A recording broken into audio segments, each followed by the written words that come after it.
Number system का अगला type देखेगा जो कि शेष निकालने से रिलेटेड क्वेश्चन को सॉल्व करिएगा, कॉन्सेप्ट को समझिएगा। जो राज मैथ्स एंड इंजीनियरिंग सेंटर के चैनल को सब्सक्राइब नहीं किए हैं करिएगा। अब देखिए क्वेश्चन किस तरह से पूछा जाता है। हर कम्पिटिटिव एग्जाम में इस टाइप का क्वेश्चन आपको देखने के लिए मिलेगा। तो लिखा हुआ है 73 गुना में 79 गुना में 81 में 11 से भाग देने पे शेष क्या होगा। शेष निकालना है, रिमाइंडर निकालना है। तो देखिए कैसे इसको सॉल्व करिएगा। सोचिएगा कि इस संख्या को गुना कर लें और फिर 11 से भाग लगाएं, जो शेष बचेगा वही आंसर होगा। बनने का बनेगा, ज़्यादा समय लगेगा, तो समय कम करना है, उसको सीखना है। तो देखिए कैसे जल्दी से फास्ट सॉल्व करिएगा। तो ये इस सब को गुना करके 11 से भाग लगाने का गलती मत करिएगा। तो क्या करना है, तो 11 से या 73 में भाग लगा दीजिए। तो 73 में से भाग लगाइएगा तो 11 छः के 66 हो जाएगा। बचेगा कितना, तो 11 छः 66, 4 3 7 बचेगा, 7 लिख दीजिएगा। फिर देखिए ये 79 में 11 से भाग लगाइएगा तो भाग लगाइएगा तो कितना हो जाएगा 77, मतलब कि बचेगा कितना, तो 2 बचेगा। फिर देखिए ये 81 को भाग लगाइएगा 11 से, 11 सते 77 हो जाएगा, 4 बचेगा। अब इसी संख्या को क्या कर दीजिएगा, 11 से भाग लगा दीजिएगा, छोटा संख्या हो गया। या फिर आप कर सकते हैं कि इसको आप भाग लगा गुना करके जो शेष बचेगा उसको फिर 4 से गुना करिएगा। छोटा नंबर है इसलिए गुना कर दीजिए।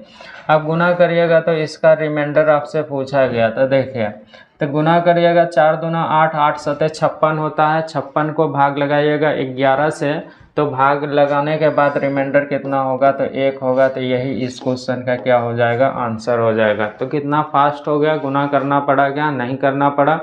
तो अगला क्वेश्चन देखिए किस तरह से पूछा गया, और बड़ा क्वेश्चन भी देखिएगा, शुरू से अंत तक देखिएगा।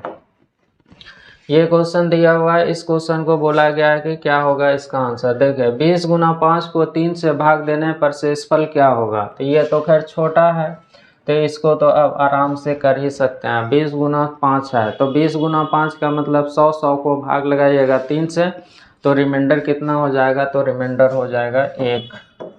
या फिर आप कर सकते हैं इसको इससे भाग लगाइएगा तो रिमाइंडर कितना आएगा, 2 आएगा। 2 गुना में 5, अब इसको भाग लगा दीजिएगा 3 से, तो रिमाइंडर कितना आ जाएगा, तो रिमाइंडर 1 आ जाएगा। तो यही तो आपसे पूछा गया था रिमाइंडर के बारे में। बड़ा क्वेश्चन देखिए कैसे पूछा गया है। ये क्वेश्चन है आपके सामने में, इस क्वेश्चन को कैसे सॉल्व करिएगा ध्यान दीजिएगा। ये क्वेश्चन लिखा हुआ है 2663 पे पावर 8 को 7 से भाग देने पे शेषफल क्या है। अगर आप सोचिएगा कि 2663 को 8 बार गुना कर दें और फिर उसको 7 से भाग लगाएं, तो बनने का तो खैर रहा ही नहीं, क्योंकि आप गुना 8 बार करिएगा 2663 को तो गुना कर ही नहीं पाइएगा, तब तो यहाँ पे भाग लगाने का बात कहाँ से होगा। तो देखिए ये बड़ा डिजिट दिया हुआ है, इसको भी बिना गुना किए हुए जल्दी से सॉल्व करिएगा। तो ध्यान से इसको समझिएगा। तो ये 2663 जो दिया हुआ है, इसको आप क्या करिएगा, 7 से भाग लगाइएगा, रिमाइंडर चेक करिएगा कितना आ रहा है। तो देखिए 7 से जैसे ही भाग लगाइएगा तो 7 या 21 हो जाएगा, 3 हो जाएगा, फिर बचेगा यहाँ पे देखिए रिमाइंडर कितना आ जा रहा है, 3 हो रहा है, फिर बचेगा यहाँ पे 5, 7 8 56, मतलब कि रिमाइंडर यहाँ से कितना आ रहा है, रिमाइंडर बच रहा है 3। तो 3 पे पावर कितना हो जाएगा, 8। अब इसको भाग लगाइएगा 7 से। तो अब ये भी गलती मत करिएगा कि 3 पे पावर 8 है तो 3 को गुना करें 8 बार और फिर 7 से भाग लगाएं, उससे भी बचना है। तो देखिए क्या करिएगा, ये जो 3 पे पावर 8 है ना, तो इसको आप लिख सकते हैं 3 का पावर पे पावर 4। अब ऐसा हो गया, ऐसा हो गया, तो इसको अब भाग लगाना आसान है। तो देखिए ये 9 हो जाएगा, 9 को 7 से भाग लगाइएगा तो रिमाइंडर कितना हो जाएगा, तो रिमाइंडर होगा 2। 2 पे पावर हो गया 4, 2 पे पावर 4 हो गया। अब इसको भाग लगाइएगा किससे, 7 से। अब देखिए 2 को तो 4 बार गुना कर ही सकते हैं, 2 गुना 2 4 होता है, 4 दूना 8, 8 गुना 2 16, 16 को जब 7 से भाग लगाइएगा तो रिमाइंडर कितना हो जाएगा, 16 को जब 7 से भाग लगाइएगा तो रिमाइंडर हो जाएगा, शेष कितना हो जाएगा, तो 7 दूना 14 मतलब कि 2 हो जाएगा। तो यही इस क्वेश्चन का आंसर होगा। तो इस तरह से आपको पता चल गया, बड़ा संख्या भी रहेगा उसको भाग लगाना रहता है, पावर पे रहता है, तो अभी आप जल्दी से सॉल्व कर लेते हैं। तो अगला क्वेश्चन रहा ये, बस आपको शुरू से अंत तक देखना है, ये दिया हुआ है। तो देखिए इसको भी जल्दी से आप सॉल्व कर लीजिएगा। 2864 पे पावर 4 को 7 से भाग देने पे शेषफल क्या होगा, ये चीज़ बोला गया है। ये संख्या दिया हुआ 2864। तो सबसे पहला काम क्या करना है कि 2864 को 4 बार गुना नहीं करना है। गुना करिएगा ज़्यादा बड़ा हो जाएगा, गुना भी नहीं होगा और आंसर भी नहीं निकलेगा। तो उससे बचने के लिए क्या करना पड़ेगा, 2864 को पहले 7 से भाग लगाइएगा, उसका शेष क्या होता है वो पता करिए। तो देखिए इससे भाग लगाते हैं, तो जैसे ही भाग लगाइएगा तो 7 चौके 28, 7 चौके 28 नहीं लगेगा, 7 नम्मा 63 हो जाएगा।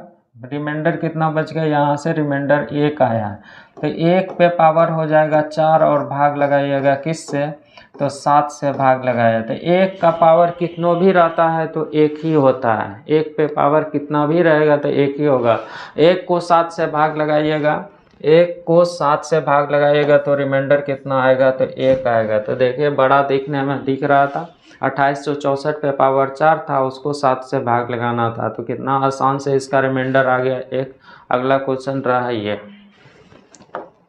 ये क्वेश्चन दिया हुआ और इस तरह का क्वेश्चन रहता है। तो आप कॉन्सेप्ट पता चल गया, तो देखिए इस क्वेश्चन को डायरेक्ट ही बिना पेन चलाए हुए भी आंसर दे सकते हैं। तो देखिए कैसे पूछा गया है, n एक संख्या जो 17 से विभाजित है, यदि n+3 इंटू में n+5 को 17 से विभाजित किया जाता है तो शेषफल क्या होगा। तो क्या करिएगा, डायरेक्ट आप यहाँ पे गुना कर दीजिएगा ये नंबर को, 3 गुना 5 करिएगा तो 5 तिया 15, 15 को भाग लगाइएगा किससे, तो 17 से भाग लगाइएगा तो रिमाइंडर कितना हो जाएगा, तो रिमाइंडर हो जाएगा 15। तो देखिए यही तो आपसे पूछा गया था और इस तरह का यह पूछा हुआ क्वेश्चन है, रिपीट किया हुआ क्वेश्चन है। तो अब आपको कॉन्सेप्ट पता चल गया, तो आराम से आप क्वेश्चन देखने के साथ आंसर दे दीजिएगा। तो अगला क्वेश्चन रहा ये क्वेश्चन है, हर तरह का हर टाइप का क्वेश्चन आप देखिएगा और बस शुरू से अंत तक आपको देखना है और शेयर भी करना है। 5 पे पावर 501 को 126 से भाग देने पे शेषफल क्या होगा। अब 5 पे पावर 501 है, तो 5 को 500 को 5 पे पावर कितना है, 501 है, तो 5 को क्या गुना कर पाइएगा, 501 बार, बहुत ही ज़्यादा बड़ा संख्या हो जाएगा गुना करने, उसको 126 से भाग लगाना है। तो देखिए इसको कैसे करिएगा, तो ये चीज़ आप समझिएगा, ध्यान दीजिएगा। तो 5 पे पावर है कितना, तो 501 है। इसके पहले इस टाइप का क्वेश्चन आप देखे हुए हैं, तो इसको देखेगा तो 5 पे पावर लिख सकते हैं, 5 पे पावर 3 लिख सकते हैं और पर पावर लिख सकते हैं। 3 से भाग लगाइएगा 501 में, तो 3 1 3 हो जाएगा, बचेगा 2 बचेगा, तो 2 बचेगा 6 हो जाएगा, फिर बचेगा कितना 2, तो 7 हो जाएगा 167। अब जब ये पावर होता है तो ये जुट के यही हो जाएगा 501। अब ऐसा क्वेश्चन हो गया, 126 से भाग लगाना तब रिमाइंडर क्या होगा, इस तरह से आपसे पूछा गया है। तो देखिए 5 पे पावर हो गया कितना 3, तो 5 पे पावर 3 का मतलब 125, 125 पे पावर 167 और इसको भाग लगाइएगा किससे, तो 126 से। तो देखिए जिससे आप भाग लगा रहे हैं ये छोटा है, तो रिमाइंडर कितना हो जाएगा, तो रिमाइंडर 125 हो जाएगा। तो इसका आंसर कौन सा हो जाएगा, तो रिमाइंडर निकल गया कितना, तो रिमाइंडर निकल गया 125। यही तो आपसे पूछा गया था, ऑप्शन कौन सा हो जाएगा, तो ये नंबर ऑप्शन हो जाएगा। तो इस तरह से आपको क्या कर लेना है, क्वेश्चन को सॉल्व करना है आराम से। आप बड़ा क्वेश्चन छोटा क्वेश्चन को किस संख्या से भाग लगाते हैं, कितना रिमाइंडर निकलता है, ये चीज़ आप सीख लिए हैं। तो आज भर इतना ही, थैंक्स।